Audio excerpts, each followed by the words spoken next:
లో ముదురుతున్న యుద్ధ మేఘాల మధ్య హార్మోజ్ జలసంధిలో చిక్కుకుపోయిన భారత చమురు నౌకల విడుదలపై కేంద్ర విదేశాంగ మంత్రి ఎస్ జయశంకర్ కీలక అప్డేట్ ఇచ్చారు.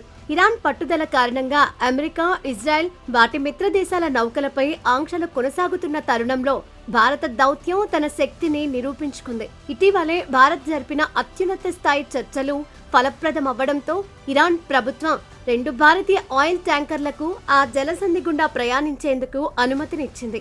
ఈ విజయం కేవలం నౌకల విడుదలకే పరిమితం కాకుండా అంతర్జాతీయ ఉద్రిక్తతల సమయంలో భారత్ అనుసరిస్తున్న తటస్థ విదేశాంగ విధానానికి నిదర్శనంగా నిలుస్తోంది. అయితే ఇది తాత్కాలిక ఊరట మాత్రమేనని, ఇరాన్తో దీనిపై ఎటువంటి అధికారిక లేదా సమగ్రమైన ఒప్పందం ఇప్పటి వరకు కుదరలేదని మంత్రి ఎస్ జయశంకర్ స్పష్టం చేయడం గమనార్హం. ప్రస్తుతం చర్చలు ప్రాథమిక దశలోనే ఉన్నాయని, సముద్ర మార్గంలో భారత ప్రయోజనాలను కాపాడటమే తమ ప్రథమ ప్రాధాన్యమని ఆయన వెల్లడించారు.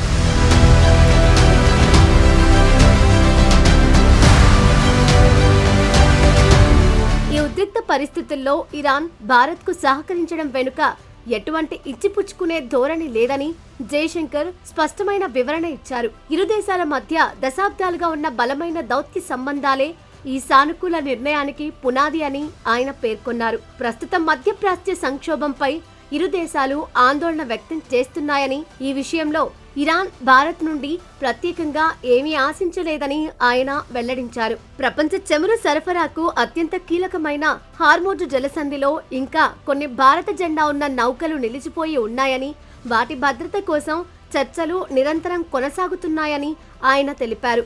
యుద్ధ వాతావరణం వల్ల అంతర్జాతీయ వాణిజ్యానికి ఆటంకం కలగటం పట్ల భారత్ తన అభ్యంతరాలను ఇరాన్ దృష్టికి తీసుకెళ్లింది. ఈ సమస్య పరిష్కారానికి దౌత్యపరమైన చర్చలే ఏకైక మార్గమని, క్షేత్రస్థాయిలో పరిస్థితులను చక్కదిద్దేందుకు భారత్ తన వంతు కృషిని ఆపబోదని మంత్రి పునరుద్ఘాటించారు.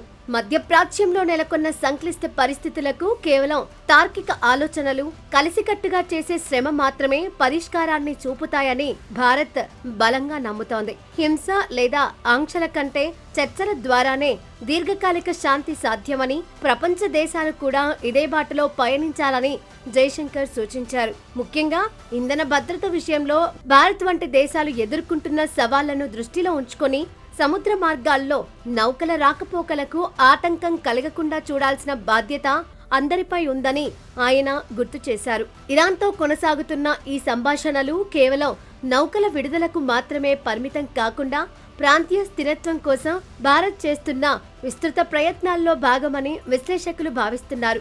భవిష్యత్తులో మరిన్ని నౌకలకు అనుమతి లభించేలా దౌత్యపరమైన ఒత్తిడిని కొనసాగిస్తామని, అయితే అంతర్జాతీయ నియమ నిబంధనలకు కట్టుబడి ఉంటూనే దేశ ప్రయోజనాలను కాపాడుకుంటామని భారత్ స్పష్టం చేసింది.